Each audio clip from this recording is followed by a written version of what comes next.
কাকু হ্যাঁ বলো। কই যান? কাঁচা বাজার করি আনলাম। আমনে গো মুরব্বী লাশ শরম হইবে না?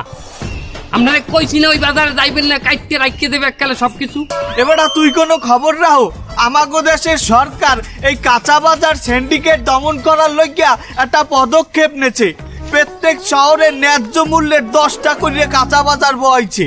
সেই বাজারে সরকার নিজে মালামাল কিনে কম দামে জনগণের কাছে বেচতে আছে। আর ওই যে আগুন বাজার যেখানে কাটিং দেয় হে বাজারের খবরটা কি? আরে বেটা ওই আগুন বাজারের দোকানদার কত দোষ না, দোষ তো সিন্ডিকেট আলারা যারা এই মাল কিনে মজুত করে বেশি দামে বেচে।